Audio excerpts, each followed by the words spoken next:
Welcome to Between Views. I'm your host, Alec Kosky. Today we're honoured to host Derek Sivers, the visionary behind CD Baby, prolific author and true icon of independent thought. Derek is known for living simply, thinking differently, and doing things his own way. He's even a self-proclaimed rat dad who enjoys coffee from the Emirates. In this insightful conversation, we dive into how Derek's nomadic upbringing shaped his not-from-here worldview, his philosophy of de-othering people and cultures, and how writing serves as a powerful tool for self-exploration. We'll also unpack his minimalist approach to life and work, the profound influence of heroes, and his unique perspective on purposeful parenting. Get ready to challenge your assumptions and discover new ways to imagine the world. Let's jump in. Alright, welcome to Between Views. Today I'm chatting with Derek Sivers. He started CD Baby, helped thousands of indie musicians sell their music online, sold the company for a stack of cash, and then gave it all away. He's also written a whole heap of books like Anything You Want, How to Live, and Hell Yeah or No. And he's big on living simply, thinking differently, and doing things your own way, or at least the Derek Sivers way. As far as I know, he's living in New Zealand, and in recent times has discovered he likes being a rat dad, enjoys coffee from the Emirates, and I got connected to Derek through my biggest idol of the last few years. His name's Derek Sivers. He has his own podcast in Argentina, and he was the guy who was really interested originally and pointed me towards you. He said you'd be a great guest to have on the show. And our first question for today is from him as well. So Derek Sivers, welcome. Thank you. That was a fun intro. I appreciate it. So let's jump right in. Our first question for today is from Derek Sivers, and I think he's actually listened to you and read your blog a fair bit by the sounds of it. And he likes you a lot. And his question for you, and he asked this on his show too, is what is it that you learned doing what you do? Okay, if we say that doing what I do is writing, because that's what I've been doing for the last 14 years. Before that, I was doing other things. I was doing music for 10 years. I was doing a company for 10 years. But assuming that we're talking about writing, I've been thinking about this a lot lately. It's so much fun to learn while I'm doing. It's amazing to me that we often think of learning as taking in outside information and like adding facts and info into our brain. But you can learn just from sitting alone in a room and thinking. That is so cool. So to me, writing is a way of exploring yourself. Some might say discovering yourself, as if there's like a thing to be discovered or an answer to be revealed. But to me, it's more like exploring myself. So it's learning what I think about something, or learning or exploring a new way I could think about something. And this all comes just from sitting alone with my thoughts and exploring. It is so much fun. That's a really interesting way of looking at it, because it's an input that comes from the input. Like it's yes, an input that comes from the input. I like that. Yeah, it's unique how something can arrive in your mind, and then from that, wherever that place is, you can turn that into a physical thing in the world, which you do a lot. Yeah, I guess, yeah, you're right. If it's a physical book, to me, I don't think of the physical book that much. I usually think of the idea just getting itself from my brain into yours. The physical book's one of my best friends named Saya, who lives in North Carolina, USA. She takes care of all the physical books, and she really nerds out about the binding and the paper quality. So she takes care of all that. I just focus on the words. That's nice. That's one thing I've always kind of wished with the podcast as well, is like, I love this part, but the editing part I could really give to someone else who cares about it a lot more. And I guess you do that with your books as well. Yeah, well, no, only for the paper. I have in the past tried to hire editors, but it's like, imagine hiring an editor for what you tell your kid at night, or hiring an editor to help you write a love letter to your partner. To me, it's just too personal. So that my last two books, maybe even three books, no, my last two books had no editor at all. Oh, I really? tried hiring one 2 books ago and just didn't like it. I mean, Yeah, they gave right. us good suggestions and I just discarded them. I said, "Oh, sorry, that's not what I intended." And I like the words I wrote. That's why I wrote them. So no Oh. editor for my last 2 books. Oh, so you do it yourself? I mean, I edit as I'm writing. So to me, the Oh, entire okay. process is uh, a rough draft that's a giant pile of words. And then I spend 2 years to edit it down like poetry into just the Mm, words I want. So at that point, there's kind of no room for an editor to do anything yeah. else. Because that's one thing that I have come to admire about your writing is that you take a kind of minimal stance on it. You ask yourself, what is the smallest point that this could be? How could I make this point with the least words possible? Yeah. I just heard that the other day when I was listening to your podcast with Tim, and I thought it was really nice because I like minimal values myself, and I think that a lot of the things that you do, from what I've learned, is based around those minimal values. Is that something that you've learned in life? Yeah. It has two aspects. For the writing, I'm pessimistically assuming that most people don't like to read. And if they are reading, they want to get the maximum value in the least amount of time with the least amount of words. So I take it upon myself to compress my writing as succinct as it can be and get rid of every word that doesn't need to be there. Mm. So that's one aspect.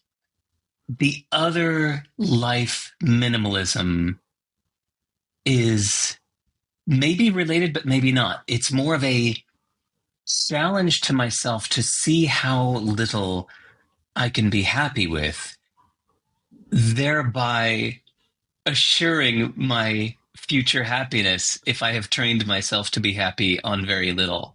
It makes Uh-huh. it easier to be happy in the future if I know it takes very little to make me happy.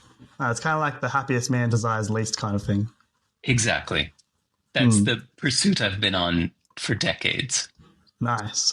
Um, I was I came across your attempt at trying to translate some of your work, and I realized that that is kind of an interesting challenge for you because you kind of will lose it to the editors in a way. So and you have a way of getting it out to the world to be translated the best. Did you want to talk about that for a second? Um, Not yet, because Not yet. ask me again in a year and I'll have a better answer for Okay. you. I'm still building the software. Okay. It's kind of like third priority under some other things I'm doing. So I have Yeah. a software that I'm slowly developing called Inchword, Hmm. which has every sentence stored in its own database entry and then the translation stored separately. So I work with human translators sentence by sentence to try to Hmm. make each sentence the best it could be. Of course, in the context of the other sentences, but uh, that's how my writing is stored anyway. Everything I write, I store each sentence separately in the database for Okay. this future purpose. And I haven't really made it happen well yet, so I'm not. Let's make that one a revisit. Yes, ask me again in a year.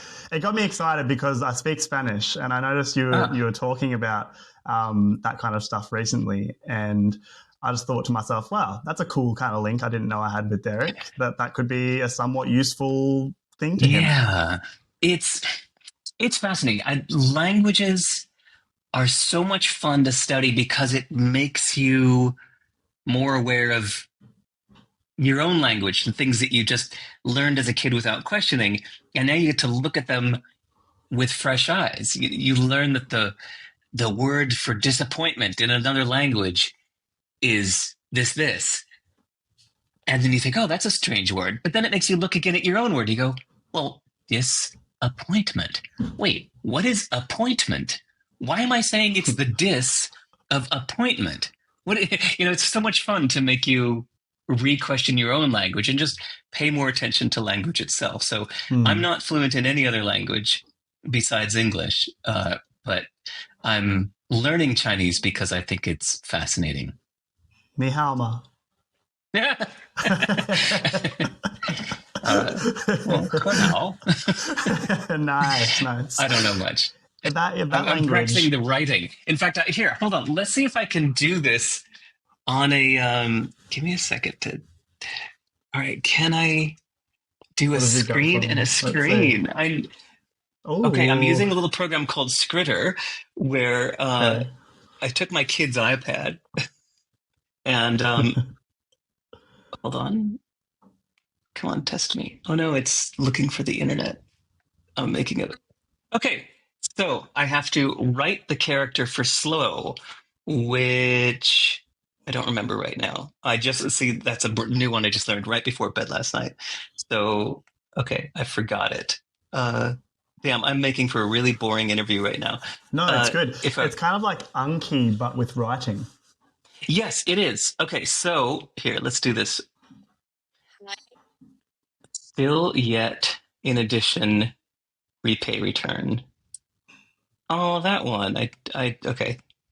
Let's see if I know the next one. Four. Okay, that's. Oh my god, this is so embarrassing.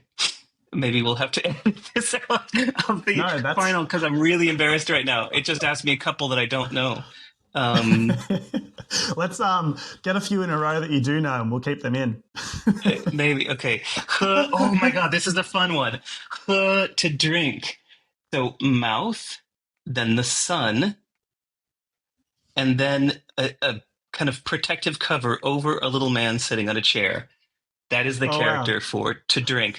I don't think that that's actually what it's meant to be, but that's how I remember it. Here's the mouth. Uh-uh. It's a hot day. There's the sun. You put like a shield around somebody, and then you sit him in a chair, and that's the character for drink. Uh, to rest, to stop. I think that that's a tree. Oh, it's the tree's on the right. Okay, the person next to a tree is leaning up against a tree to rest and to stop. And Siu, then I have to think of a phonetic way to remember that he is seeing the the universe. Siu while leaning up against a tree. Anyway, so I it's so love. much fun to me to like make these little games in my head to remember every character. Yeah, me too, me too. I love when the characters look like what they look like.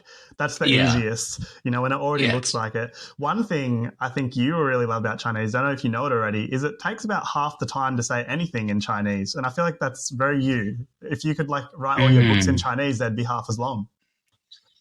Great. I'll be making 30-page books instead of 80-page books. Yes. That's right, yeah. Amazing.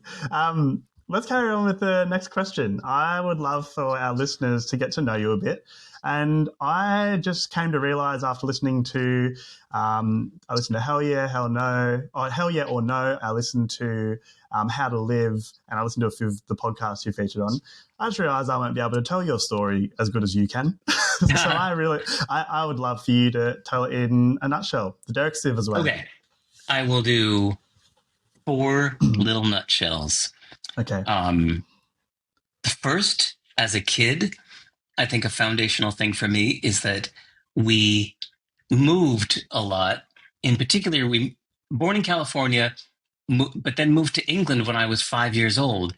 And suddenly, just the culture difference between this posh little English school and my hippie California background I just come from uh, instilled in me this feeling of I'm not from here. As soon as I arrived in England, it's like I'm the American kid. I'm not from here.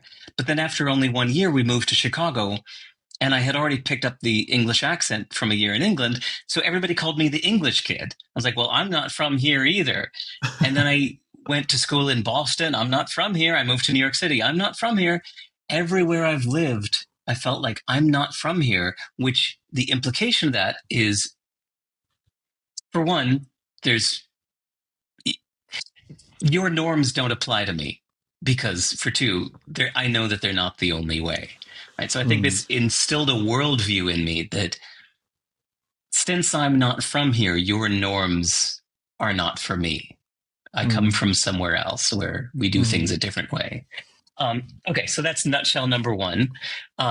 Number two, at the age of 14, I got obsessed with music to the point where I said, I'm going to be a full-time musician. This is my laser focus. I don't care about anything else. I did poorly in school because all I wanted was to be a successful musician.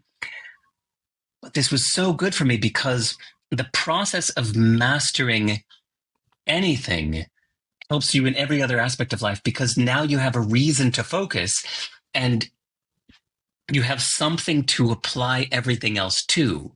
So in pursuit of being a successful musician, suddenly every book on psychology became interesting because I could apply it to what I was doing with music. Every book about business became interesting because I could apply it to my music business. Every book about communication was interesting now because I could apply that to how I'm trying to market myself or communicate with my audience, whether it's in lyric writing or promoting. So that was amazing to me. So 15 years from the age of 14 to 29, I was completely obsessed with being a successful musician. And that let me learn so much about the world because I wanted to apply it to something. Okay, that's nutshell number 2. Okay. Nutshell number 3, CD Baby. So then just by accident, I started this little online record store.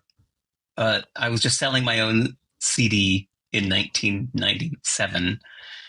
And a friend said, hey, can you sell my CD too? And I did it as a favor for a friend. And then it grew and grew. And then for 10 years, that became a music distribution company called CD Baby, where I had 85 employees and 250,000 musicians using my service. And it was super intense, but it was 10 years of being in service. I spent 16 hours a day, 7 days a week, obsessed with being of service to the world. I was being of service to my musicians. So I was not doing the business for my own sake. Yes, it made money, but that was not the point. I was doing it to be like a public servant. That was 10 years of my life. So then lastly, when I sold the company after 10 years in 2008, I didn't know what the fuck was next. I was lost. I didn't know what I'm doing. So I just started reading a lot and writing a lot and thinking a lot. And through doing that, realized that all of my heroes are authors. And that seemed to be the direction I was heading. So the last 17 years now, I've been more of a writer, thinker, speaker dude. So there's my 4 nutshells. Wow. Yes. Each one of those brings up so many things for me. The first one is about how not being from somewhere, it reminds me of that whole idea that some people think you should contribute to the society you're in. But if you're not from there, some people would say, well, you're not from here, you're not going to be like us. Other people might say, if you're going to come here, you should really try and be like what we're doing here. How do you feel about that in general? When you move to the place, do you try and be like the Romans, or do you kind of bring yourself along and be like, I'm doing it my way? When in Iceland, do as the Romans do. So first, it helps to know that nothing anyone says on that subject is true. It's just an opinion. If somebody says you should contribute to the society you're in, that's not true. That's just one person's way of looking at it. You can't let anybody shame you into adopting their value system if it's not your own. You can hear them and you can think, should I contribute to the society I'm living in? Does that work for me? Does that help me be who I want to be? Maybe that works for you. And so you do throw yourself into the society that you're in and try to contribute to it or try to be exactly like them. But if that doesn't work for you, that's not a physical law of nature that you absolutely positively must do this. It's just one way of looking at it. So first, you just can't let anybody moralize you and shame you. You just try it on and see if you like it. For me, I find it's dependent on where I am. I moved to New Zealand 13 years ago just as a place to raise my kid. I had no particular interest in New Zealand itself. I just thought it would be a really great place to raise a baby. in this nature paradise. Mm. So New Zealand culture has never particularly appealed to me. But the culture is just a circumstance of the last few hundred years. The fact that a bunch of British uh, settlers came in the 1840s and the Maori came in a few hundred years before that. It's Mm. just random. I feel extremely connected to the physical land of New Zealand. I feel no particular affinity for the culture. I think people are very nice, they're very Mm. friendly, but I'm not fascinated with the culture. So I feel no personal need to throw myself into New Zealand culture. Mm. On the other hand, there are places like China where I'm fascinated with the local culture and I want to throw myself into it. I want to try being a local. I want to Mm. learn the language. I want to live there. I want to try to live as a Chinese person would. Same thing somewhat with India. Definitely same thing with the Middle East. Yes, I'm in Abu Dhabi today for a couple days, but just running in there, and I'm actually going to the hospital tomorrow. There's a really good hospital here called Cleveland Clinic, and where I live in Wellington, New Zealand, uh, is not doing very well. We don't have very many doctors. In fact, the last dermatologist in Wellington is leaving. So now, Oh. I think as of next week, Wellington, New Zealand has no dermatologists, none. Oh. so, um, so I haven't had a full medical checkup in a long time. So I came to Abu Dhabi for a medical. But anyway, sorry, that's beside the point. There are places like United Arab Emirates, Singapore, and China where I really like the local culture and I want to be a part of it. And there are Mm. other places that I don't. So forget the original question, but I hope that helps. Now, the original question was kind of based around, whether when you move to a place you should try and meld to the norms or not. Oh yeah, should. I just disagree with this idea of should. You could try it on and Mm. see if it inspires you. Yeah. Uh, I like it in some places, yes. So, from your perspective, it's pretty much personally, it's different for everyone. Go and Of figure it course. out and see how it fits and suits you. It depends on who you want to be. There's people who say move to a place and in fact maybe their rebellion against the place helps them be a better person. So imagine if you are a super achiever in some sense, whether it's fitness or intellectual pursuits, and you move to, say, a beach town in Portugal, and Mm. you get there and everybody's just smoking and drinking and lounging around and doing nothing but enjoying the beach. And you could use this as negative motivation, uh, incredible anti hero inspiration to do the opposite of the people around you, to use them as a example of what not to do. It could really work for you to not be like them. On the other hand, you could move to, say, Los Angeles if you wanted to be a writer, and you could realize that you're surrounded with thousands and thousands of people that every day wake up and throw themselves into their work to write the best stories they can because the stakes are so high. If you write a great screenplay, you can make millions in a Hollywood movie. If you write a great uh, novel or a great comedy sketch, it can make or break your career. And so this could inspire you to be like the people around you. There's no right or wrong answer. You Mm. should happily you should happily ignore everybody who says you should. Mm. Then see if it works for you. Just as a funny thought experiment, imagine if you went the other way, where you didn't ignore everyone who said you should, and you just did all the things that people said you should do. Oh What would happen God, then? Where would you end up? dude, just look at the rest of the world. That's the answer to your That's the question. answer. Okay, there you That's go. what most people do. I think Yeah. most people do what their peers and heroes in the media tell them or show them they should do. Especially more Mm. show than tell. They act like people act in their TV shows, Hmm. and they act like their friends reward them for acting. Hmm. When you say that, it makes me want to ask you the question: are you careful with your input? Very. Hmm. Because I came across that, you know, the whole "you are what you eat" thing. I was Yeah. like, no, hang on a minute. You are what you consume. Every single input, sensory input that goes into this body has the effect of potentially coming out and reproducing itself by mirroring itself through Yeah. us. And it got me thinking about like, whoa, you got to be really careful of what you let in. Yeah. Otherwise, you can kind of turn into whatever is being forced into your mind. Uh-huh. Which anyone listening to this, ask yourself, have you watched the news this year? And if so, why? Do you Yeah. really want that shit in your head? Has it improved your actions and made you a better human being and really fulfilled your highest sense of self? Are you becoming more self-actualized through the shit you take in through the news every day?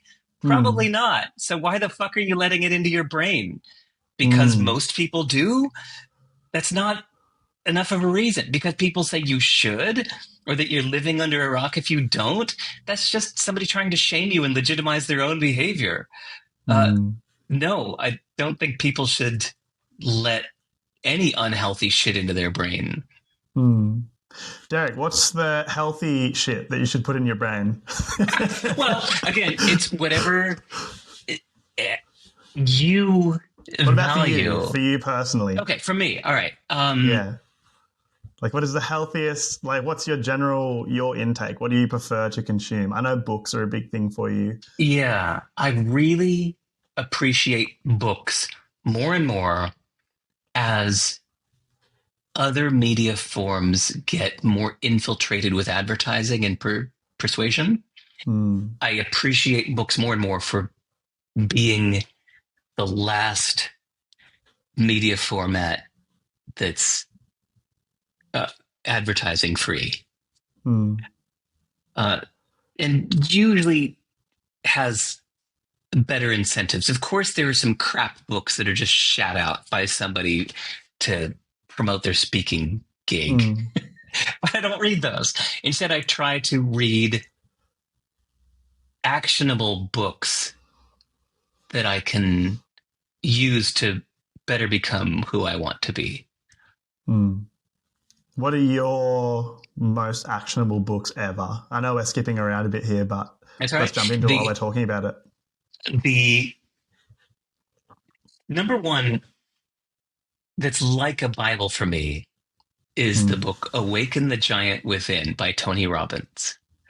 And calling it a Bible is very apt because I read it at a formative age when I was 19, and again mm, when I was 21, and again when I was 23. And I just took in his message so much at this really formative age for me that it just became my worldview, in the same way that somebody who just grew up Hindu has this worldview, or grew up Jewish has this worldview, that mm, don't even question it. It just shapes the whole way they see the world.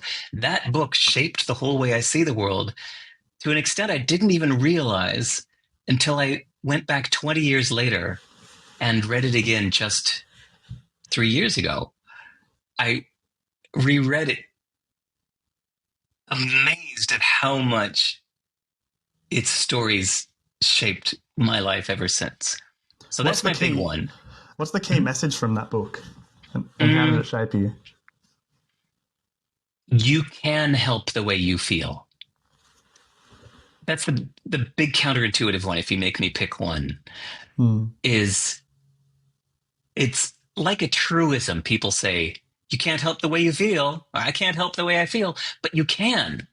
You can deliberately interrupt yourself, question your initial emotional reaction to something, think of other ways that you could feel about this, try them on for size, see what works better for you, and then stack up the reasons to adopt a different emotional reaction, and then mm, embrace the one you want. It's a very deliberate process that doesn't come naturally. Most of us aren't taught this way or, raised this Mm. way, but it's very doable and it's so helpful. It makes your life something of your own design instead of just a shrug and impulse. While you're talking about this, it's making me think a lot about. You kind of mentioned it's not how we learn, not how we grow up. And I think that that's the case a lot of the time through school. You kind of get taught to be and act a certain way. And talking about books and coming across these books, right after school essentially for you, it makes me realize that sometimes the books are the way we unlearn and relearn who and how we want to be in that moment as we get a little older. Yeah. Yeah, I did not read books for the most part until I was 21. I read this one book because somebody that I loved very much told me I should read it at Yeah. 19. But other than that, I really didn't read much until my 20s. Mm. But once you started, game changer? Yeah. Like I said earlier, that nutshell about wanting to be a great musician, once I Yes. realized that I could read books on negotiation and apply it to my music career, read books on networking and talking to strangers, and I could apply that Mm. to my music career, read books on marketing, even ones that are written about pharmaceutical companies and, I don't know, Mattel and retail placement. I would read these metaphorically to think how I could apply this to my music example. Mm. And because I wanted so badly to become a successful musician, Yeah. it helped me devour every bit of self-improvement I could. I think Jerry, who asked the original question, is really going to like the answer you just gave. He's huge on metaphors, and I feel like it kind of links well with, those axes of your life, which become really important. So much so that other information that seemingly is unrelated can suddenly be related.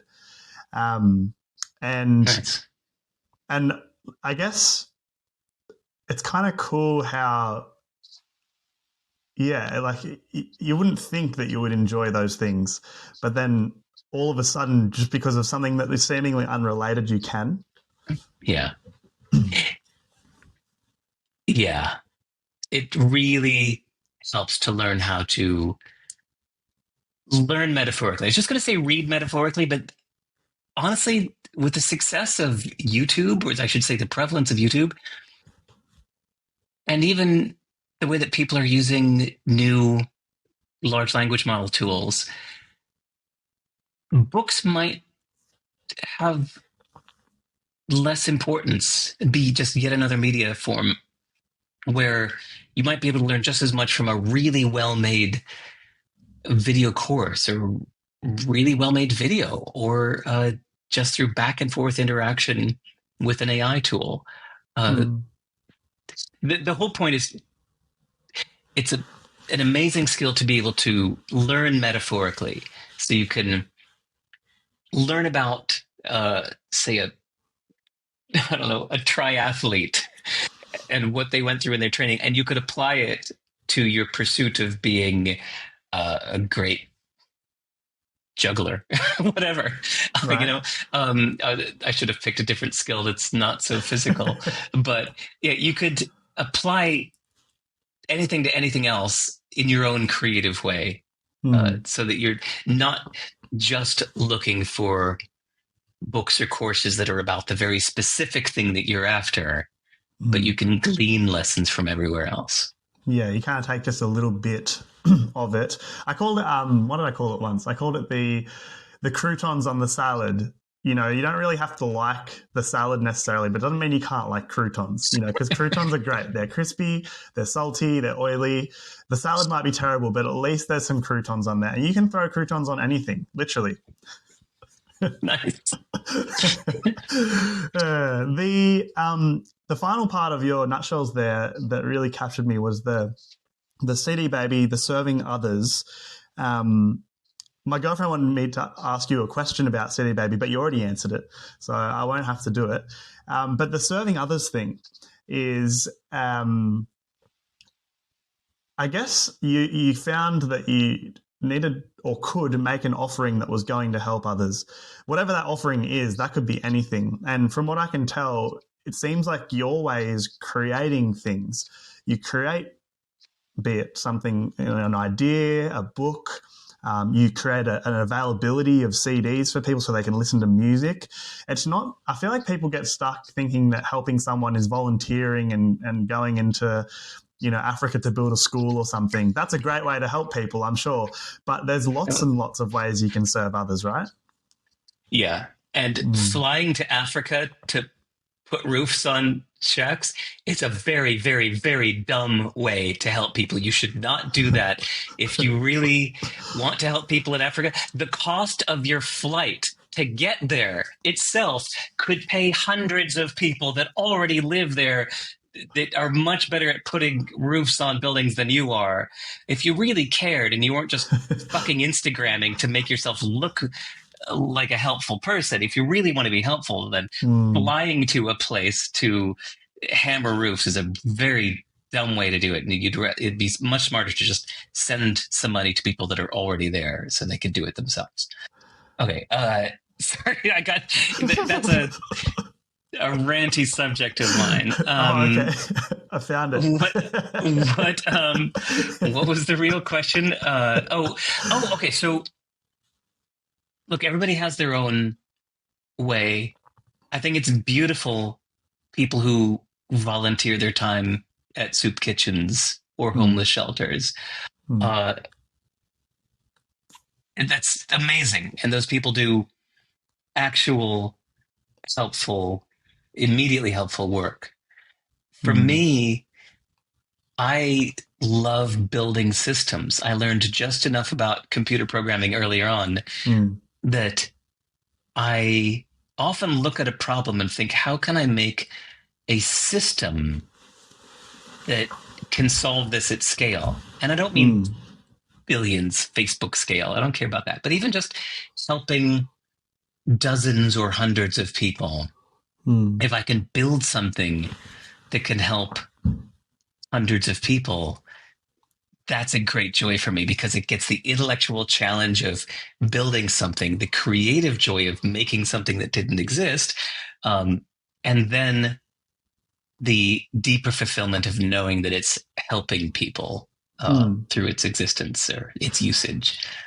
Yeah, I know you talked before about how you said you don't know any other languages, but whenever I look at coding, that is spoken as a language. They relate to coding languages like Ruby and Python as languages, and because I love languages so much, it really got me curious to ask you about is it like is there some relation between learning coding language and actually learning or well learning like a Chinese or something like that? Like do you feel like you know languages because you know coding? No. Learning a programming language is like a million times easier than learning a spoken language. It's really not that different than any program. Like if you've ever learned Photoshop or something, you learn that you have to go under that tools menu and get that little drop down, and then you have to highlight your mouse over this and then Mm. click R. It's just a typed out way of doing that. Instead of clicking that menu, clicking this option, dragging your mouse here, you learn that you have to type uh, x equals that. You have to open the parentheses, then type x equals that, then close the parentheses and type this word. But it's really no different than learning how to use some computer program. It's a million times easier than really learning a new spoken language. Okay, cool. Because I was trying to see if there was some relation between having learned a language already and then being able to transfer that into some part of my brain that accepts coding language as well. But I guess no. I think not. Okay, so that's good to know. um, the last little part there of the nutshells, you wrote writer, thinker, speaker. That's your current nutshell. That's the one you're moving through life with at the moment. That's another way of serving people. You're giving out information, ideas. You're sharing reflections and your own personal knowledge and wisdom with people. And I think the thing that I really liked about what you said about that was how you wanted to be like your heroes. And that's the whole reason I started Between Views. That Jerry Garbulski, I got to talk with him only very recently. He was my hero for a couple of years there, and still is. And I think that what he's doing is great. So I imitated him. I wanted to be like him. So I started Between Views. And I just think that's fascinating how we turn into the people we idolize or idealize. And I still don't really understand the whole mechanic, but it's like the mechanic is adoration equals positive change in your person. Yeah, through emulation. We all emulate, right? Yeah. I like the metaphor of noticing who you look up to tells you which direction you're facing. Ooh. And then you tend to go in the direction you're facing. So noticing who you look up to tells you which way you're going. So this mattered to me because I used to think of myself as an entrepreneur and a programmer. And that's how I would describe myself. For years, if you asked, what do you do? I'd say I'm an entrepreneur and a programmer. But yet, all of my heroes are the authors of these nonfiction books that I love so much. 100%. I did not have any entrepreneurs as heroes, yet I called myself an entrepreneur. So that's when I realized that I'm actually more of an author without realizing it at first, because the way I'm actually facing the people I actually look up to are all authors. It makes you wonder where that, because everyone's different. I always am fascinated by how uniquely different every single person's life is when you really get down to the dot points. It's so different and so diverse, but everyone's still just doing life and still going along, regardless of what it is. And I feel like that's very, a point you make often in your books, that it's like everyone's doing it. That's okay. Let's, carry on, live and let live kind of thing. What suits you. But I just think, like, what makes you, why does everyone have different heroes? A lot of people idolize and make heroes out of the same people because they're doing impressive things, I guess, or maybe they've just followed what they love to a T or something along those lines. Why do you think people find their heroes? I don't know. I think it's social rewards. Like if somebody sees this pop star getting all the girls, and you think, well, I want to get the girls, so I'm going to be like that guy. It can be as simple as that. I think that's how it felt for me at first when I was 14. My girlfriend adored Prince. And so I found myself wanting to be more like Prince so that I could get more of her attention, which is funny because later he became a musical hero for me for almost unrelated reasons, because I started getting deeply into music and different kinds of music and got really into funk. And then I went and re-listened to Prince, who I thought of as just that guy that my girlfriend liked. I went, oh shit, he's actually doing some fascinating music.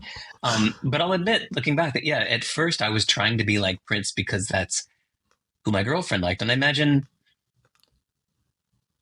a lot of people in the world looking at, say, podcasters who have millions of views and saying, well, I want to be like that guy. He has millions of views. If I'm like him, I'll get those social rewards.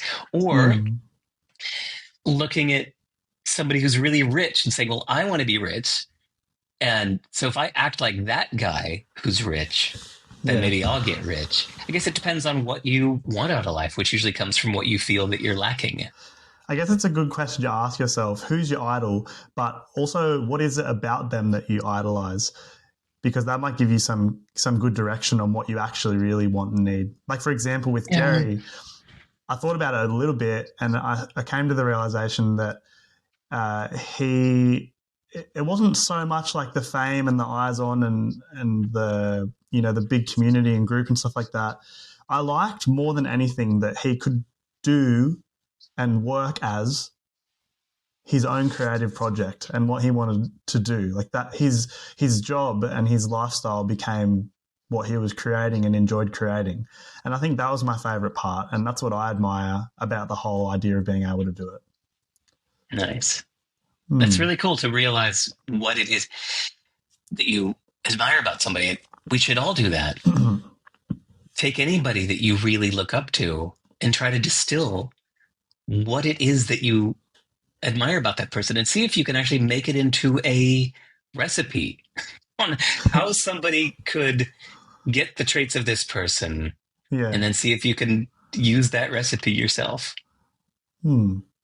Speaking of people who look up to people, you have become a father in recent times, relatively recent times.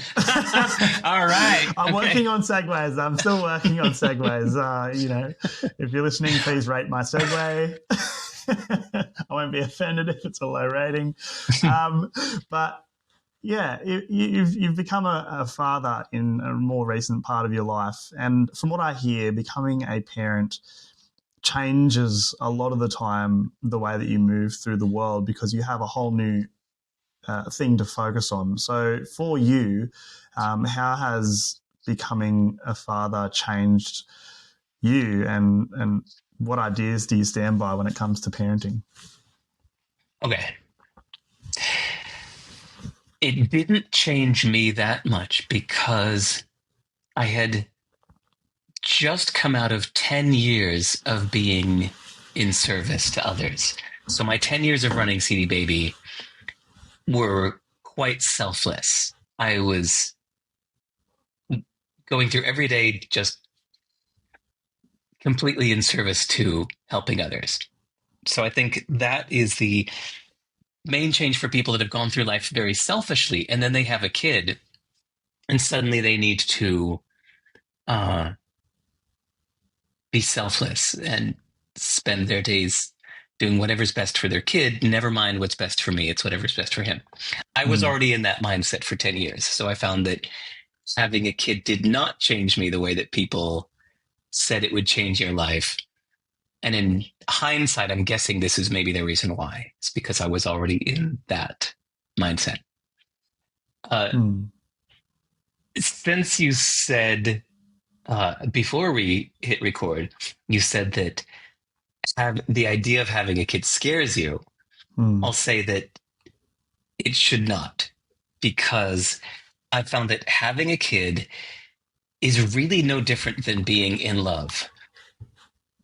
Just like you're in love with your partner, you're head over heels, you're obsessed with her, you're so happy to be together.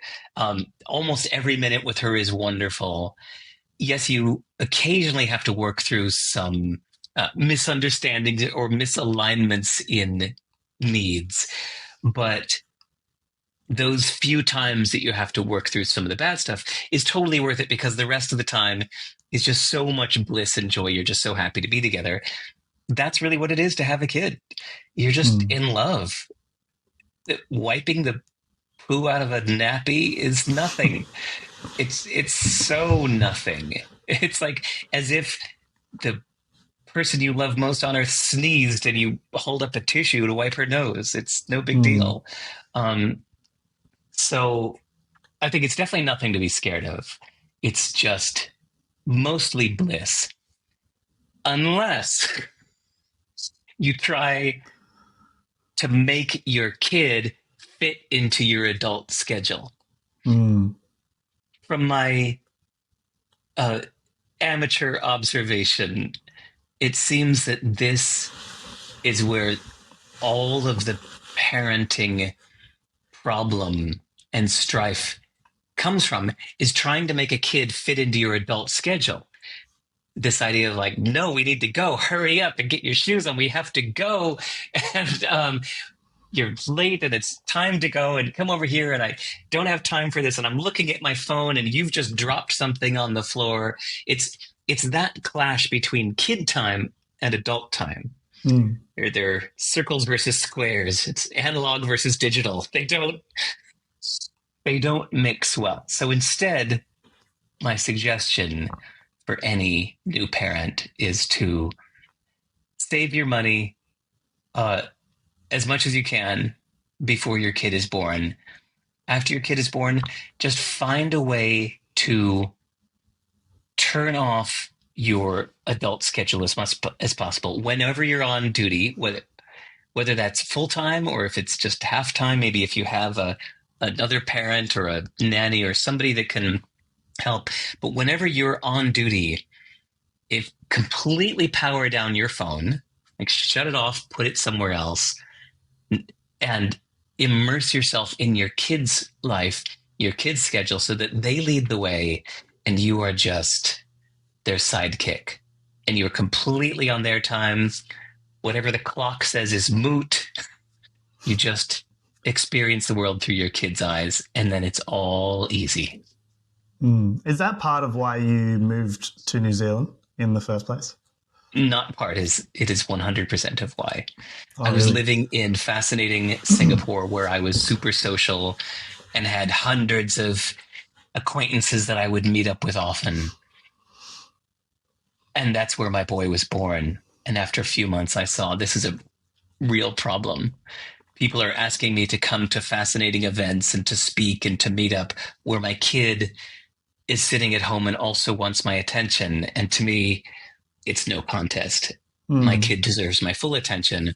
So I moved not just to New Zealand, but to Nelson, New Zealand, where I knew nobody, so that I could be completely undistracted and give my kid 100% of my attention. Wow. It's the reason I moved to New Zealand. Yeah. I often think about with kids the whole idea, without having one, I came to realize that the whole idea is giving them as much attention as humanly possible, especially during their first 7 years of life while they're becoming the human they are. And because there was a few things that tipped me off about it was the where attention goes, energy flows.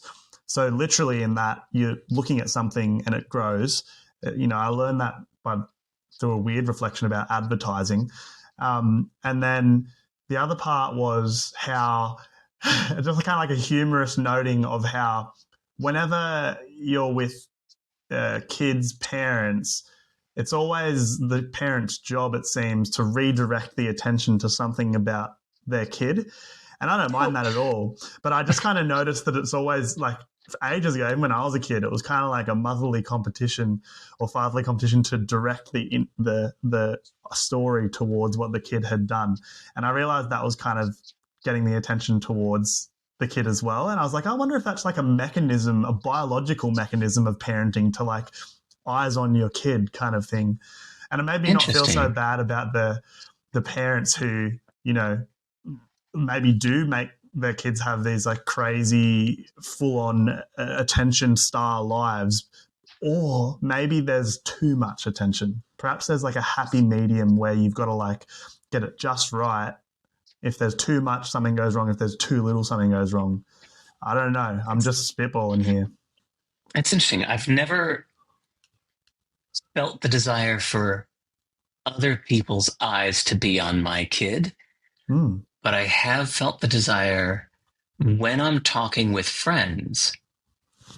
And I mean friends, not strangers. I mean friends where you have a safe space where you express yourself and they express themselves. And this is the Yeah. essence of your friendship, is getting to know each other or knowing each other and sharing your lives with each other.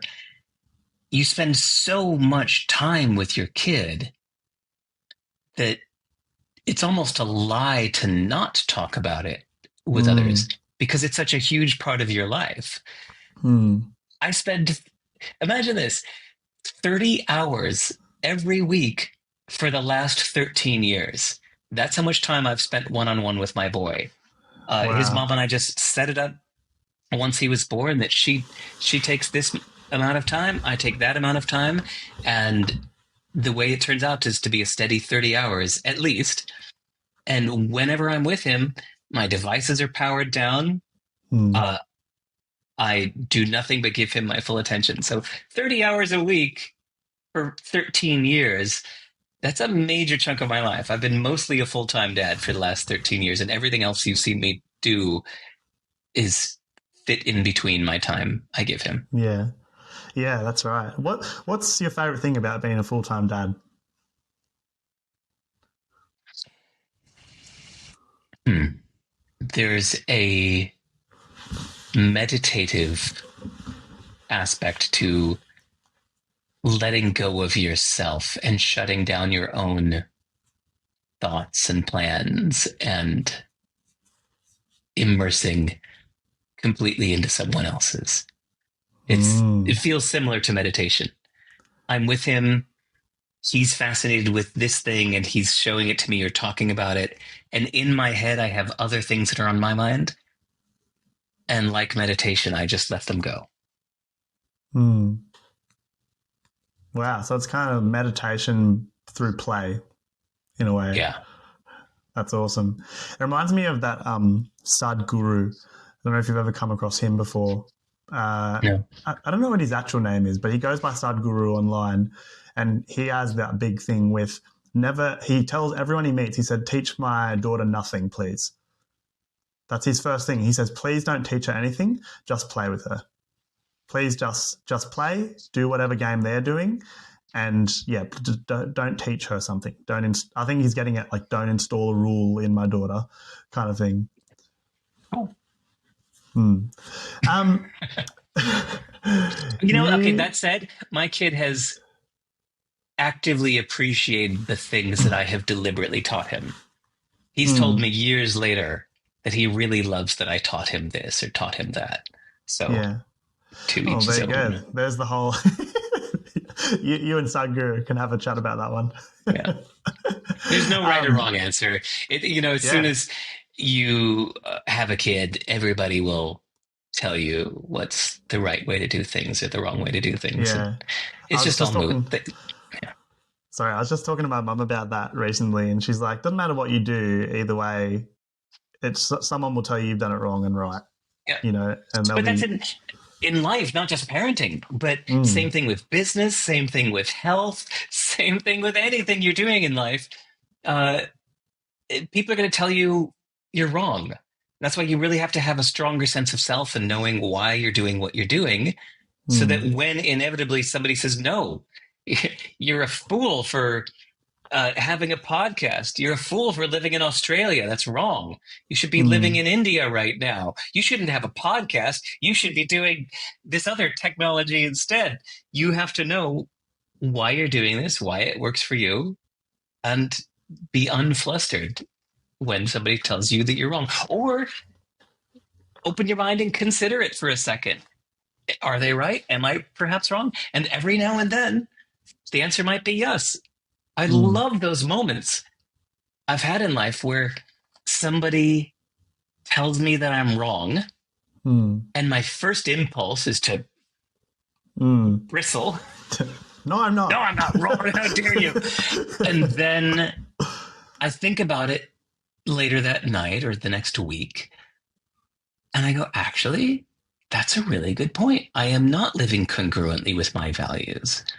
That person was right to call me out on that. And I update my behavior accordingly and then thank them. Mm.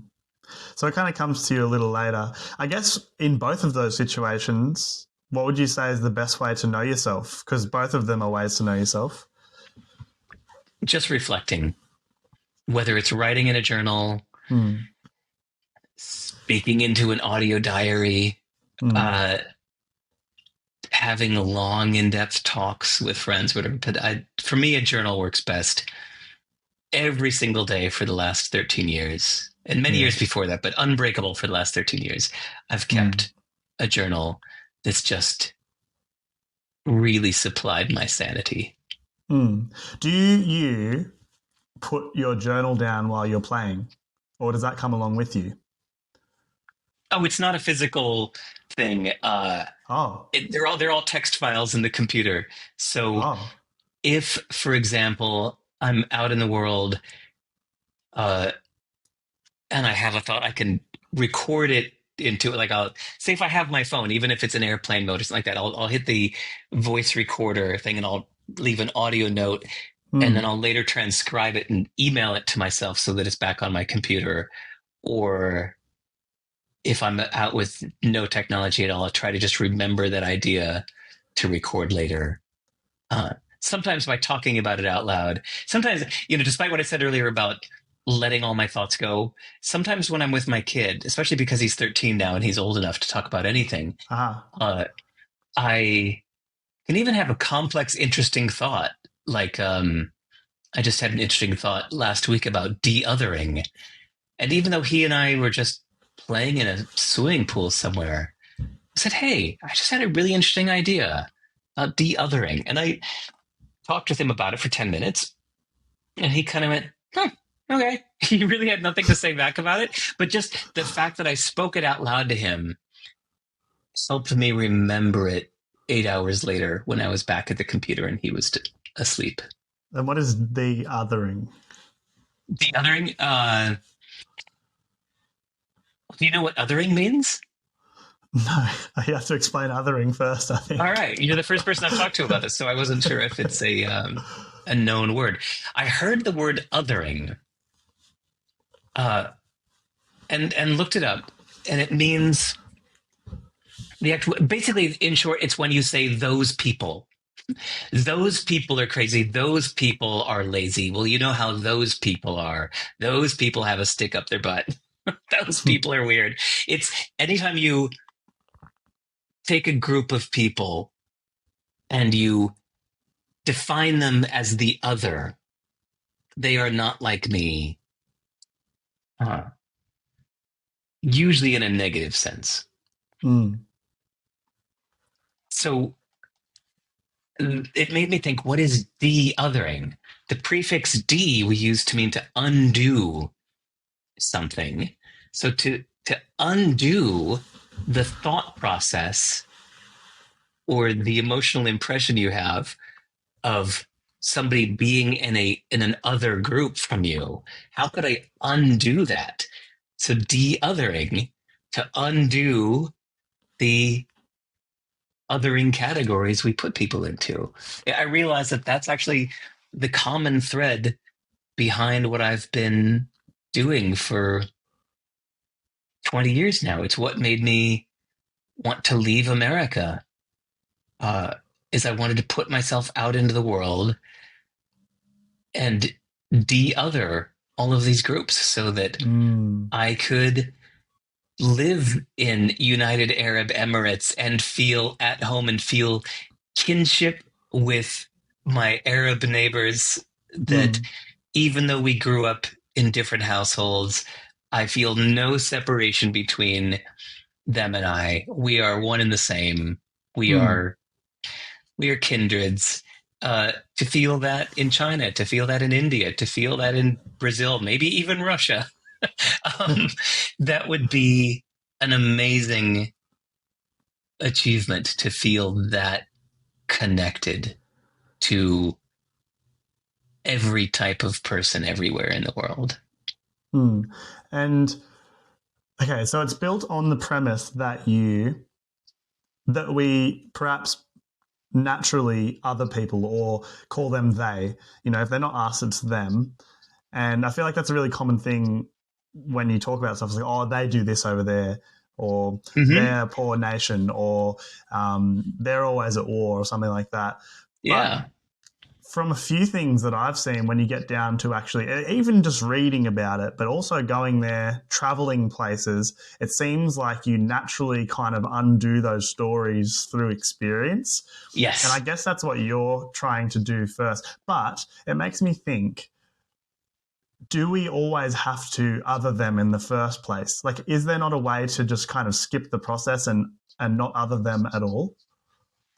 Ideally, yeah. Maybe you are an enlightened individual that never from the beginning felt any separation between yourself and somebody in West Africa or Northern Siberia. Good for you. I unfortunately did think of by the way, hold on. I'm not just talking geographically. Mm. It would be de-othering for me to go to Burning Man without judgment. Right now, I still have like an othering of the fucking hedonists that want to just get high in the desert, dance to techno uh, for days. Uh, I can't relate to that at all. To me, they are Mm. more othered in my mind than my friends in China are at this point. Does that mean you'd have to So go and do that? maybe, or perhaps it's a great film or book or conversation with somebody that does it. Maybe if I sat down and maybe I should start a podcast interviewing the others or something like that. And I could Mm. have in-depth conversations without ever leaving New Zealand, Mm. could help me de-other people in many different walks of life. It's an interesting concept, and I really like it. That it doesn't even have to be people from other countries. That's national de-othering, but you've got like Right. social de-othering, and any other kind of description of that. Right. Well, look at the political divides. Right. I mean, America seems to have it the worst right now with this ridiculous right versus left, red versus blue tribalism. Mm. Everywhere has versions of this. Well, not everywhere. Mm. Most places have versions of this. Sorry, I've brought up China like 3 times, but I've been there 4 No, times that's in the cool. past year. But it's kind of interesting that, at least from what I've seen right now, China's a place that doesn't have this right versus left division in the culture, since it doesn't exist there. Anyway, that was part of the inspiration for this, is realizing how much people tribalize themselves politically. Gender. Oh my God. One of my old best friends was a woman named Amber. And even though I was her best friend, she was my best friend, she still, at least every week, almost every day, would have some version of like, well, you know how men are. Or you know what women are like. That women do this. That, well, you know, men do that. And every time I'd have to say, Amber, everybody does that. That's not just women. That's not just men. She's like, well, you know, men just don't like to change their mind. It's like, Amber, women also don't like to change their mind. Nobody likes to change their mind. Quit othering. And it's something that I hate about politicians that make it their primary message, is this othering of those people are the problem. Yes. So I just realized that just last week, while in a swimming pool with my kid, how much this de-othering matters to me. It's tricky because it's obviously been a proven way to unite people is to give them a good enemy. We all know, have heard of that before. It bonds people, unfortunately. So when that powerful way of bonding others comes along, I can see why people who are looking for power and want to just win would use that tactic if it works the best. On a percentage basis, it kind of makes sense, but it kind of sucks as well, which is terrible. You made me think about. I often ask, and one of the whole reasons I got connected to you was through the question of who would be great for this show and what would you ask them. It was a question I came up with to connect with people, but that connects me with not the others, really. It connects me with people who would be great for this. So I'm wondering if at the end of shows I should ask who would be terrible for this show and what should I ask them? Well, to get the whole flip side of things. It would be fascinating. Not who would be terrible for the show, because you might find somebody who's just a terrible communicator. Oh, yeah, true. Just awful to listen to. But somebody whose worldview you find incomprehensible. Somebody whose opinion you hate and you find complete revulsion towards, especially if they're an eloquent person that's good at explaining their point of view. It can be amazing. Okay, here's an example. Just last week, I read a book called Fossil Future about why fossil fuels are the way to go. They should be encouraged, not discouraged. And they are the solution, not the problem. My jaw dropped. Burning up. Right. My jaw dropped when somebody said this is a good book. And I went, what? Never. And I was like, all right, I got to read this. And you know what, Alec? It's great. It's a great book. It's a great argument. By the time anybody hears this podcast, it will be up on my website. If you go to my book list, sive.rs/book, BOOK, you will see the last 400 and something books I've read since 2007 and all of my notes on them. And if you click newest, you will see Fossil Future near the top of the list. Since I just finished it, and I'll put all of my notes there. It's a fascinating argument. I can actually tell you in 2 sentences. He's just saying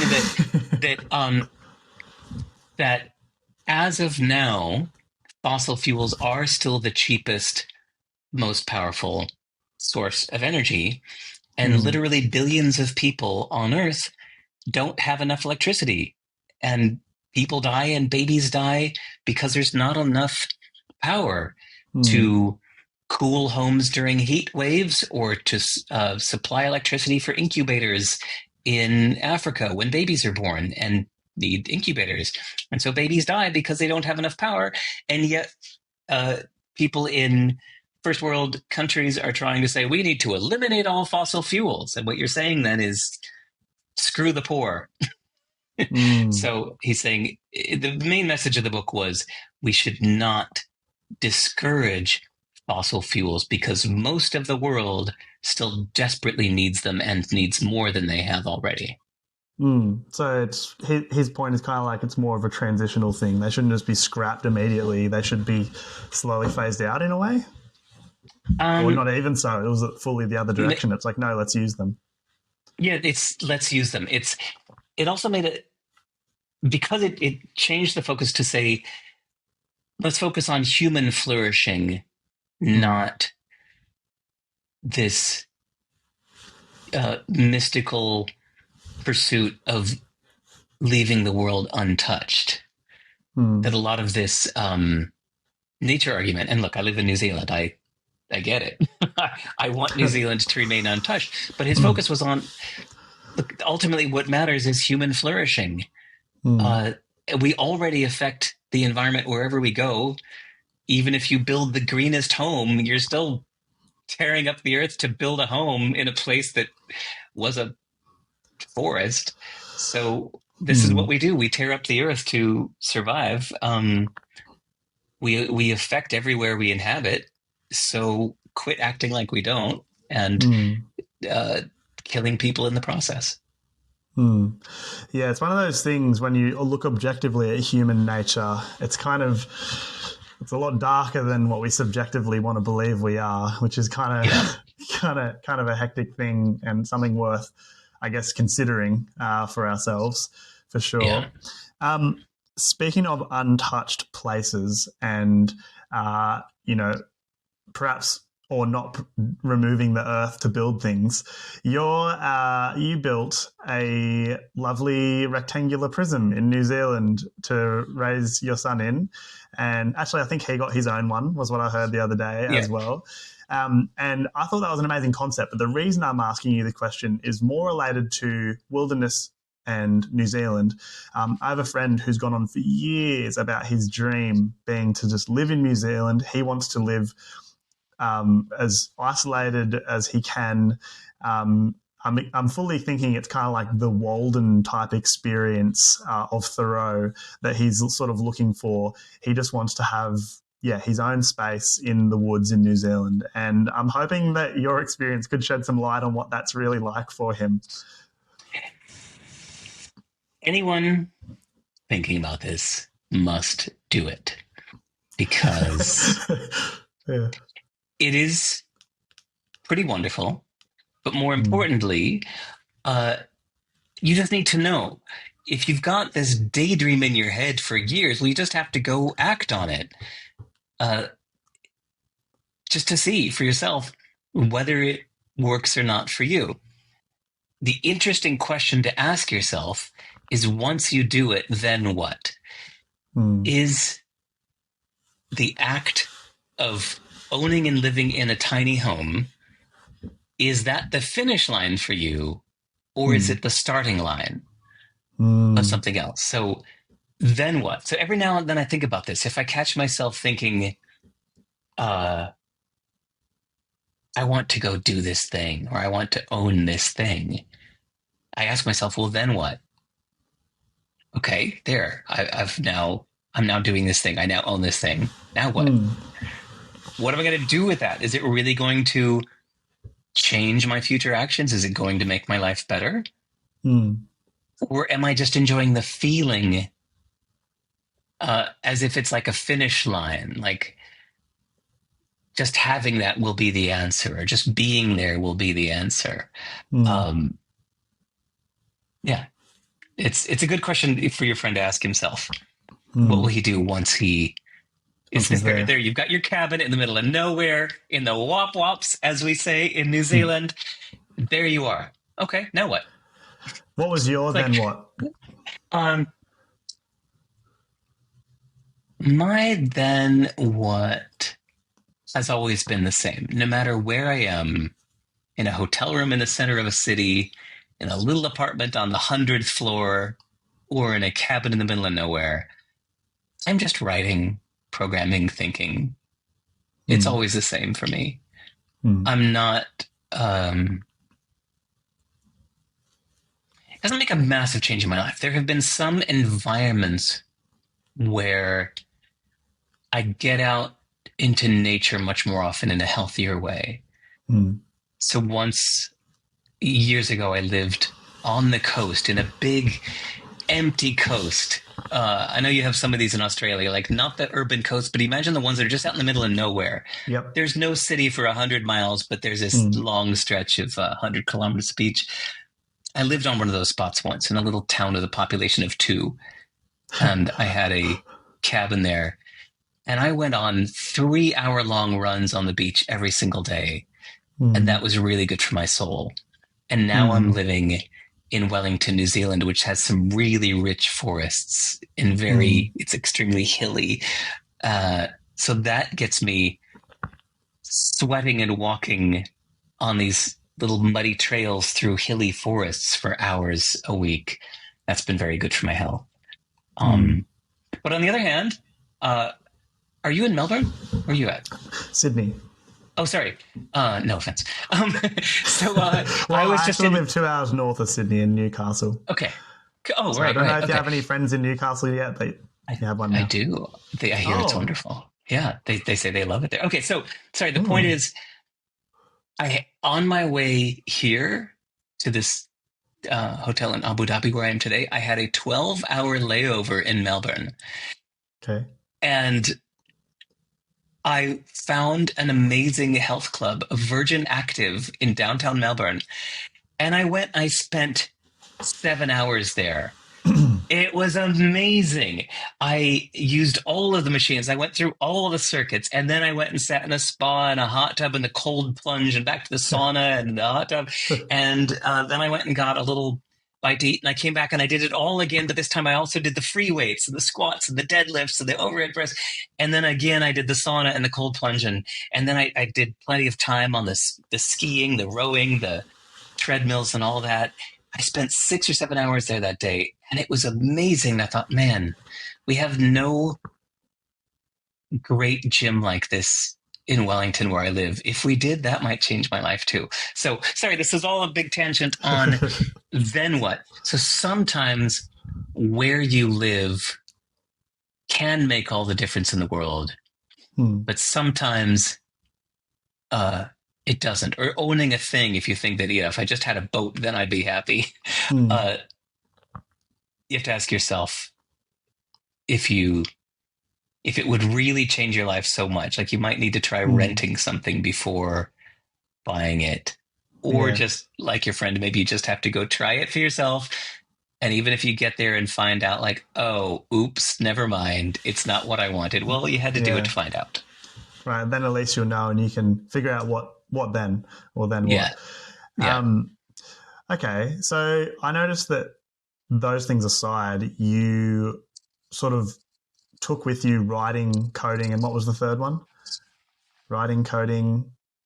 Oh, just reading, writing, coding. Reading, writing, coding. Yeah. So are those I often journal on, and I do this pretty much quarterly, if not more often. What are the most important things to me genuinely right now? And I feel like every single time it is literally the exact same things, and it keeps coming back. No matter what's changed in my life, there's the same stuff I love. And are those your things that you just love, and you're like, yep, just kept taking these with me? Yeah, it's the exploration of ideas. Hmm. It's the expression of ideas, the self-exploration, like I said at the beginning of the conversation. Writing Hmm. is exploring yourself. It's one of my favorite things to do is to explore ideas, to consider new perspectives. And then as a side effect and second priority is to try to communicate them to others. Hmm. Um, Maybe just as a way of being useful or helpful in the world, Hmm. but perhaps it's also to be a beacon to find other weirdos like me. That's a good way of looking at it. Who's the most weirdo like you person you know, just while we're on it? Mm. That I personally know, Yeah. Erica LeMay, uh, Erikalemay. We met a few years ago. She is a aerial artist, physical poetry, as she puts it, Mm. um, and has the same approach to life that I Mm. have, but I had never met anybody until her that also had the same approach to life. Oh, wow. um, which is just you know what you want and you're going for it, and you don't want to hang out. You don't want leisure or luxury. You just want to make your art. You just want to do your thing. Um, Yeah. she had that more than anybody else I've ever met. So as far as friends, so she's actually a bit of a role model because it's like she's like me, but more so. Mm. So I want to be even more like her. She's a really good role model like that, especially because I know her so well. Yeah. Um, then recently, I've been reading a lot of this philosophical economist named Brian Kaplan, Mm. BryanCaplan. Brian Kaplan is such an interesting thinker, but yet I also think he thinks like me, or I think like him, or yeah, we have a similar approach, but he takes it in a different way. So when I read his stuff, I feel this kindredy feeling of like, that's yes, I agree. That's how I think about it. Yes, beautifully put. And yet he does it better than me. So I am really digging his writing lately and And admiring he's one him. of the people that you look up to, right? Yeah, Who are some of the other people you look up to? it changes through time. I told you Prince. Mm-hmm. After Prince was Brian Eno because I loved the way that he combined music with straight up intellectual exploration Mm-hmm. and counterfactual kind of thinking. What about this? What about that? That's not the only way it goes. What if we reverse it? What if we Mm. remove the most important aspect of this music? Uh, Mm. then what? So Brian Eno, Seth Godin was a hero, still is, for his clear, empathetic thinking, Mm. defining marketing as a way of uh, being helpful and Mm. generous. Most people Mm. don't think of marketing as generosity. So I think Seth Godin brilliantly showed that marketing can be generosity. Okay. Um, yeah, Tyler Cowen, in a way, Mm. Tyler Cowen is a fascinating thinker. Tylercowen. He has a podcast called Conversations with Tyler and a blog called Marginal Revolutions, and has written a bunch of books. And I really admire the way he thinks. Although Mm. I've found that because I admire the way he thinks, I found myself starting to emulate him a bit, but he considers himself an infovore. He loves just taking in lots of information. And I found that that was not working for me, Ah, that I started to emulate that aspect of him. And I found that it was working against my interests. I was spending too much time consuming and not enough time creating. So now mm, it's something I'm having to consciously limit. wow. So many things pop up in my head from what you just said. I guess one of the main ones is about balancing your time between consuming and creating. Because I noticed similar thing. Like I was like, you must learn, you must read books, you got to take it in information. And I was just taking all this information in. And then when it came down to talking about it, because I just read, and reading's not the best way to remember. And I was just like, oh, I don't really remember any of that stuff that I spent all that time reading. Maybe like a few things, the croutons that I took with me, which is fine. But it's like, I was like, how can I make this better? And that made me think of how you blog and sort of share what you've learned from the books. And I was like, that's a great way to remember what you're learning, to actively engage with it and create a bit of a little sample of what you learned, because that way Yeah. you're creating what you learned and then sharing it, which is great. Yeah. Mm. Yeah. That's the reason I started doing my book notes on that URL I gave earlier, Sivers/book, Ah, is because I also noticed that I didn't remember anything about a book I had read just a few years ago. I would look at the yeah. cover, I'd see it on my shelf, and I'd go, oh, I do not remember that book at all. And I know I read it. Where the hell did those 13 hours go of my life? Mm. If I spent 13 hours reading that book and I don't remember it, oh my God, was that wasted time? That's awful. Life is short. I don't want to waste 13 hours if I don't remember the book.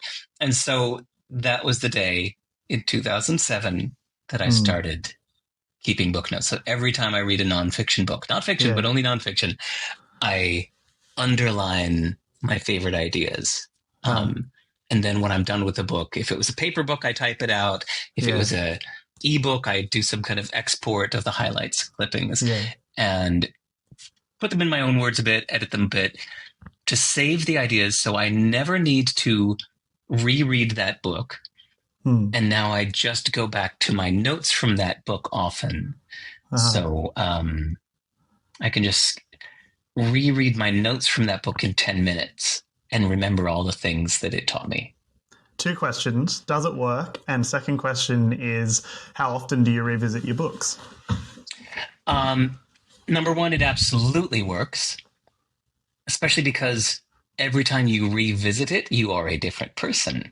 So Oh, you might have read that book true. in 2010. You revisit those notes in 2025. Whoa, totally different meaning. Hmm. Uh, Even if you revisit them every year, it can be quite a different meaning.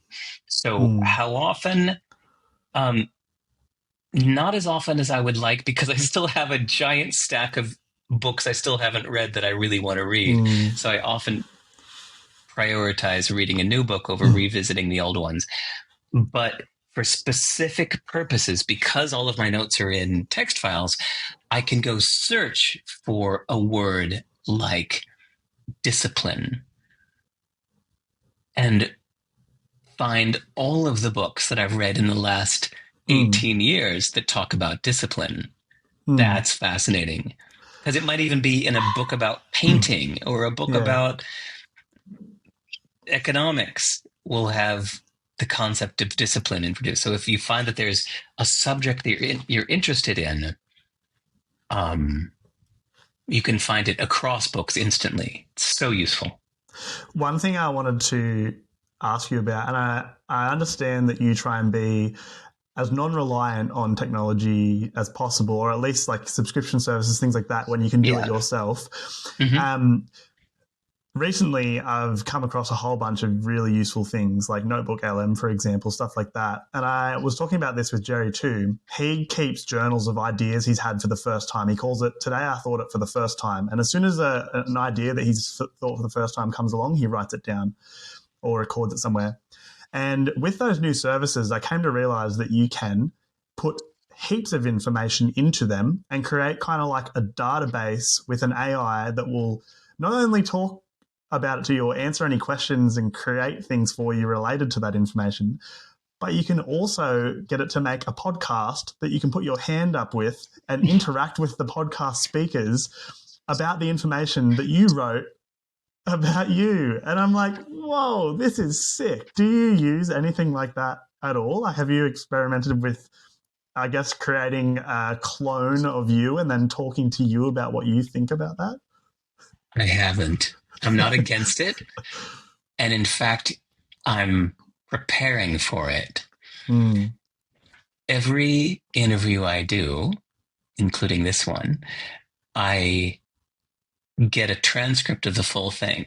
I have a computer do the first draft of the transcript, and then I go through pretty painstakingly and edit the transcript by hand to make sure it's a perfect representation of what we actually said, or even what I meant. Say if I stumbled earlier and had a broken sentence where I dropped an idea and picked it up later, I'll fix it in the transcript to be what I meant it to be, so that the transcript becomes the definitive record of our conversation, so that in the future I could feed the whole transcript into a computer. My only warning to someone thinking of doing this is to not forget that you will outlive these companies. That whatever notebook LLM or Claude or OpenAI service that's out there right now, you will almost certainly live longer than that company. So don't make any company own your only source of this information. Always have your own definitive source of anything that's important to you. And yes, you can also feed it into some company's service on the understanding that it could disappear at any time. This goes with tweets, photos, social media. Like, at some point, Instagram's going to go out of business. I hope that Instagram isn't the only source of all of your photos. At some point, Gmail's going to disappear. I hope that Gmail isn't your only source of a whole bunch of important things, because at some point your Gmail account will be gone.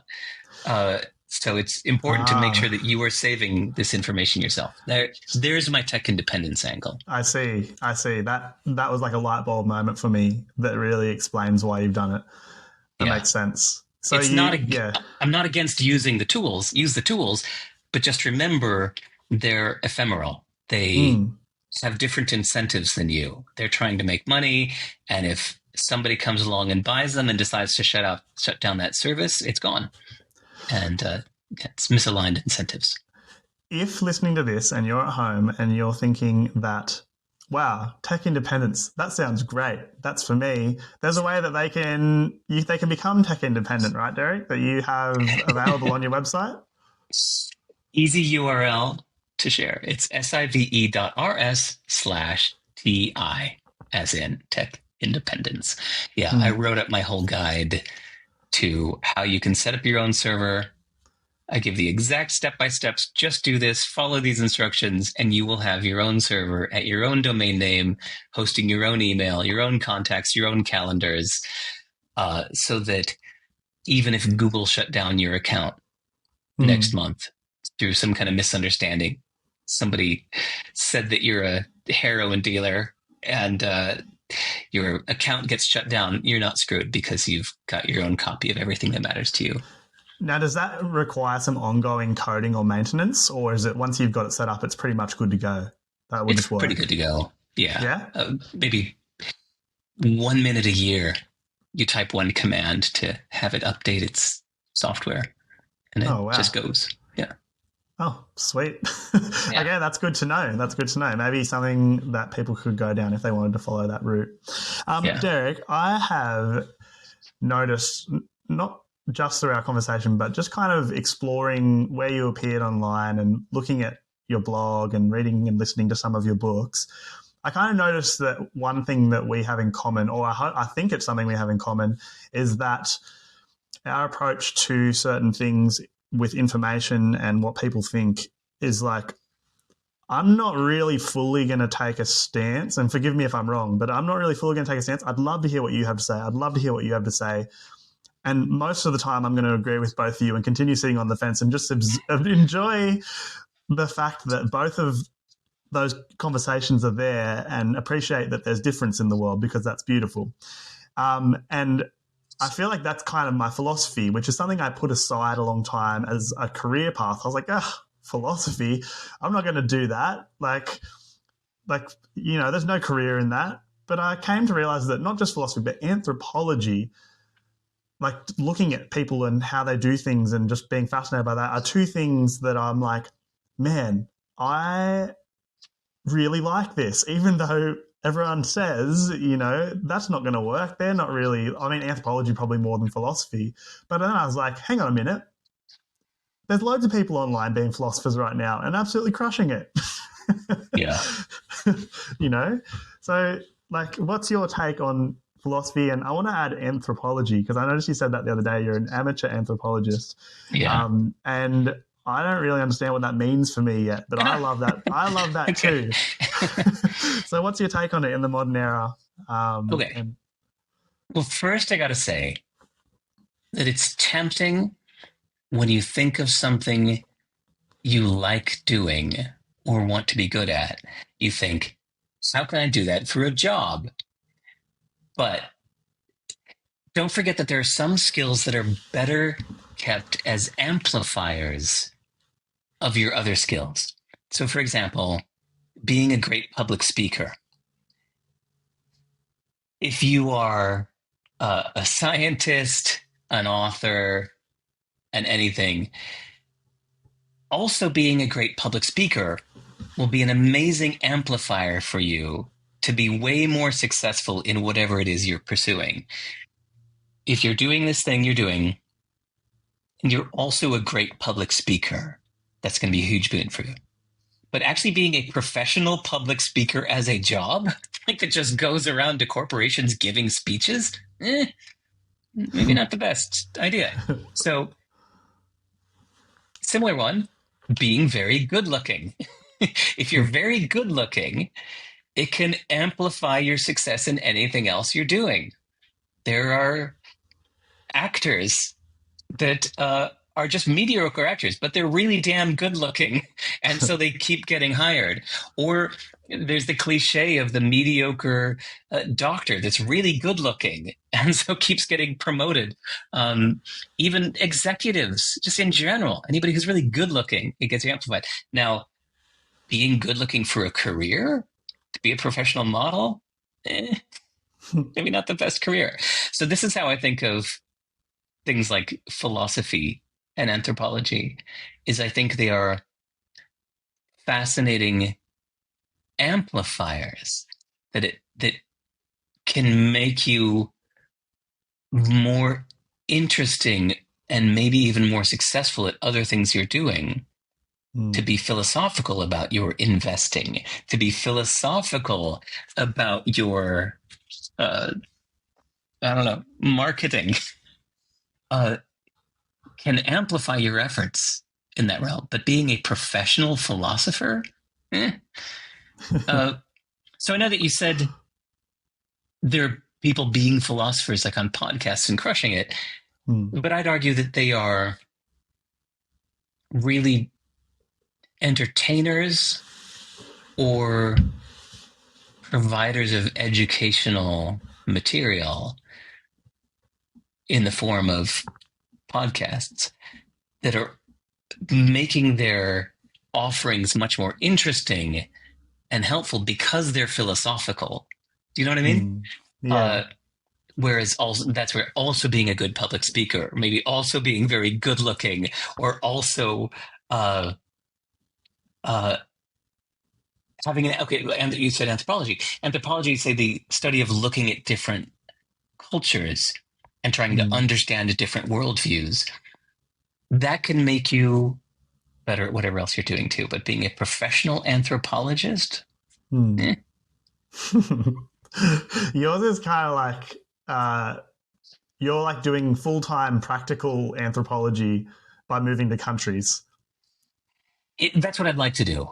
I'm not doing it now. Really, I'm still a full-time dad now, but give it Okay. 4 more years. If my kid is off to uni and really doesn't need me anymore, then I do plan to throw myself into it full time. That's my current Yeah. plan. I might change my plan in the next 4 years, but as of now, and actually as of like fucking 15 years, what I've been wanting to do is to full time just go live around the world, immersing myself into one place at a time for Mm. 3 to 12 months and really getting to know this place, really feeling connected to Yeah, the right. people there, understanding it, feeling at home, making friends there, feeling like a local, understanding the worldview, and then going to another place and doing it again. And you think that 3 to 12 months is the right amount of time? What makes you feel that? Yeah. Obviously, everyone has different opinions on it, but what's your feeling about why that's a good amount of time for you? Well, for one, it's just practicality that 3 months is the usual tourist visa. Ah, You yes, can of course. extend it to 6 months if you ask, and you can probably go back again. If you leave and come back, they'll let you do it one last time. Staying Mm. over a year, you usually need to do a stack of paperwork and apply for a legal resident visa, which is really Yeah, hard. yeah. So just for practicality purposes. Also, I think there's with anything you do, you can crash course something.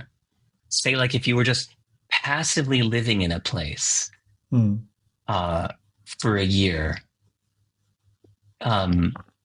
No, let's say if you're passively living in a place, let's say 6 months. Say if you were passively living in a place for 6 months, you're spending most of your time online. You're doing the same shit you'd do anywhere else. You're reading the same books you'd read anywhere else. Um, you're doing your podcast. You're reading the same media sources as you would anywhere else. Then you're probably not going to get that much of the local culture in 6 months. But instead, if you said, all right, I'm only here for 6 months, I want to learn everything. And you spent all of your time only, say, in the local language, only out in the world, constantly talking to, say, like 15 new people a day out in Mm. the streets. Not renting your own apartment, but living in someone else's home, renting a room in someone else's home and joining them for their meals 3 times or 2 times a day. Mm. All of these other things can help you really crash course a culture and get years worth of understanding of that culture in 6 months. I like what you said about maybe lining up with a host family or host home that you can live alongside, because they would just, being a local, they would show you all of the cool local things. You'd be instantly like have the information to go to the heart of, you know, where the good food comes from, Yeah. and like you'd meet people through the family. You'd probably even end up randomly at like family gatherings and stuff, and Mm-hmm. like you'd get the family experience, you get the food experience, you get the locals knowledge, and you'd probably make some really good connections with those people over the time you were there too, and people to become a part of your kind of rolling family as you go around the world. And at a quarter of the price. To rent a room in someone's house versus to rent your own apartment. Yeah. Yeah, and in certain situations there might be other people there doing the same thing, which would be kind of cool as well.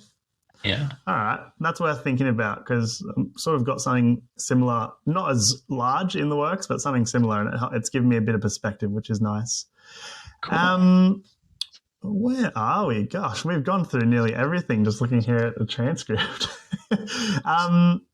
We're pretty much come to the end because we got onto everything else all the way through. So that leads us to the final part of the podcast, which is, there's a few little questions here which we typically finish with. It's a way of connecting you with the past guests and then connecting you and I with the future guests, kind of a continuity piece right here at the end. And it's a way for, this is only a new thing in Between Views, it's a way for, because I'm at home this year and I'm choosing to stay home rather than go traveling, which I've done for the last sort of 10 years.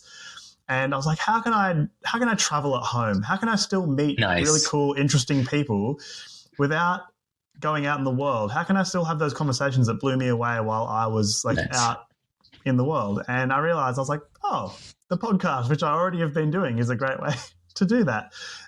So I would like to ask you, after your experience on the show, just having been here, sat here, and sort of been like, oh, okay, that's what Between Views is about. you recommended someone originally, but you've changed. You've changed tact since the time we started emailing. You originally recommended me, and I actually got very excited about it. So forgive me if you don't want to recommend them anymore. But there was Mohammed Kazim. Yes, the Yes, of educator course. is he from Abu Dhabi? Yeah, from Dubai. Yeah. Oh, from Dubai. Mm-hmm. And he is an educator and a shoemaker. And I checked out his site and I was like, whoa, this is sweet. I didn't even know I had any interest in this part of the world at all until I sort of got onto that. And I'm like, that would be really cool. So I'd love if he's still included in the people that you recommend. If not, you also recommended 2 more. Okay, so, if you ask somebody, what's a song you like? They're most likely going to tell you the last song they liked, which might have just been this morning. So, yeah, right before we hit record, I thought about your question about who else would you recommend I ask on the show. And I just read, I think, 5 books in a row by Brian Kaplan. So, of course, literally, I just finished the newest one last night. So I've got Brian Kaplan on my mind right now, and I think he would be a fascinating interview. Tyler Cowen, too, for the reasons I said earlier. But also because with your background in traveling, I was just thinking about this last night before I went to sleep. Tyler Cowen seems to travel in a different way than I know how to, which is when he's going anywhere, I think he's looking at different things than I look at and getting different insights than I get. So I would like to learn how he does that and what kind of questions he asks or what he looks at when he's traveling. So I selfishly would recommend him as a podcast guest so you could ask him those questions and I could glean the answers. So we got Mohammed Kazim in Dubai is such a fascinating dude. Also clearly very de-othering for me. I'd never sat down with somebody with the full Arab headdress with the white robe and the black ring on top and getting to know him. So interesting. He's such a wealth of knowledge about Arab traditions and how the traditional values can improve our life today. He would be such an interesting conversation for you. And he's, I think, a dude that deserves more media coverage. So I'll recommend all 3. Brian Kaplan, Tyler Cowen, Mohammed Kazim. Okay. I would also, there's actually one other person I find one of the most fascinating people, but I asked her in advance and she said, no, I don't really want to do media. But Angela Yu, YU in London, we've never met face to face, but she's a fascinating person that I discovered through her courses on programming. Took one of her courses and I loved it. Emailed her, we became friends. We talk often. She's one of the most interesting people I know. But when I asked if she'd have any interest in going on a podcast and just being herself, she said, no, I don't really feel like being in the media spotlight. So I will not recommend Angela Yu as a podcast guest until she changes her mind on that. Okay, let me know when she does, okay? Sure. I feel like I just became the Derek Sivers podcast surrogate. I've got so many. I don't want to have a podcast. You do it for me. Yeah, you've got one. Here, you talk to these people for me. How good. And that's the cool thing as well. I used to just, I've had so many people and still do that I'm very interested in, but it's amazing to come across people that you're like, I hadn't really come across you in my life before. Except that I do feel like I've randomly come across some of your messages from your books before through others without having known directly that it was you. Like the hell yeah or hell no thing, or hell yeah or no thing, I definitely have come across before, but not directly from the book, for example. Okay, cool. Well, if I get onto any of those guys, then I will let you know. Cool. So you now have a question from our last guest on the show. And this is kind of changes. Whenever I reach out to people, I can't give it to them straight away because the guests come on more frequently. And the last question is from a guy called Zach, and he comes from Hawaii. He's an amazing body surfer. He is a professor in poetry and Peruvian poetry, and also philosophy in Hawaii. Because that's where the big money is. Well, if you listen to his episode, you'll realize that it is not where the big money is. But he loves it nonetheless, very much so, living his dream, living his life, going after the things that are important to him at whatever cost. And his question to you was, if you could create anything, what would it be? I came up with two answers. Number one, a machine that would suck all of the trash and pollution out of our whole planet. Every little particle of microplastic sitting in the ocean, every bit of smog, every bit of discarded tin can. Take all of it, chuck it into the sun. That's number one. Get rid of all the pollution. Number two, a free pill that curbs your impulses so that you can always take a second and do the smart thing instead of the impulsive thing. And then I would make that pill free. I was going to say put it into the water, into the drinking water, but then that's involuntary. Instead, I would just make it free, maybe put it into the water by default, but you can opt out to not have it go into your tap water. But imagine what a better place the world would be if just by default, people stopped to think for a second before acting. There's my two things I would create. I like both of them an awful lot. It makes me think, though, like, what would be the spatial impact of throwing all of the plastic of the planet to the sun? And it's also a fun image because plastic comes from, like, old-ass dinosaurs. So you're, like, putting the dinosaurs. Yeah. Okay, so I was actually thinking, so after I wrote that down to say, because you sent me the question in advance, I wrote it down, and I was about to say, wait, actually, maybe I could repurpose it into something more useful. Could I take all the trash in the world and then somehow repurpose its atoms into something useful? I was like, I don't know, fuck it, put it in the sun. Just get rid of it. Yeah, just throw it in the sun. The dinosaurs have been on a big adventure in the last millennia. The ground and the sun, they get to travel posthumously. That's right. And I guess the final part now, and how we typically close, is you're now leaving a question, throwing it out to the ether, not to the sun. This one will go to someone, hopefully. And what is the question that you are going to ask to our next guest? It is, what are you least likely to ever change your mind about? And what would happen if you did? I like that one a lot. And I hope that our next guest will too.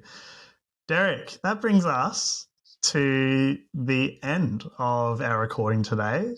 A nice humble 2 hours in nearly. And given that, I want to say thank you so much for preparing a bit of time out of your life to sit and talk with me, a random Australian man who reached out to you because a random Argentinian man asked you a question.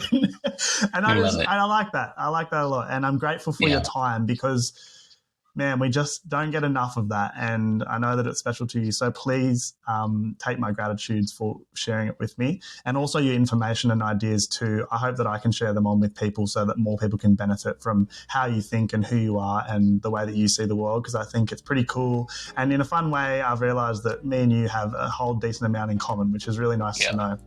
So, and on that note, actually, anybody listening to this, if you listened to the podcast all the way to the end, please email me. It's the only reason that Alec and I are talking. He just emailed me out of the blue. I spend about an hour a day answering emails, and I really like it. I like meeting people from around the world. So, anybody listening to this, go to my website, go to sive.rs, and click where it says contact me and send me an email and say hello. What a truly inspiring journey through the mind of Derek Sivers. From the importance of asking, then what, to the power of learning metaphorically and his profound concept of de-othering, Derek has given us so much to reflect on. His insights on crafting a life of your own design and the pursuit of future happiness through minimalism are incredibly valuable. A huge thank you to Derek Sivers for sharing his time, wisdom, and the fascinating question he leaves for our next guest. What are you least likely to ever change your mind about? And what would happen if you did? To our listeners, we hope this conversation sparked new ideas and encourage you to explore your own unconventional paths. You can find Derek's work at Sivers, sive.rs, and be sure to check out his book notes for more actionable insights. If you enjoyed this episode, please subscribe to Between Views wherever you listen to podcasts and leave us a review. Your support helps us bring more incredible conversations like this one to you. Join us next time for another exploration into life's unfolding journey. Until then, keep thinking differently and living authentically. See you soon, Between Views.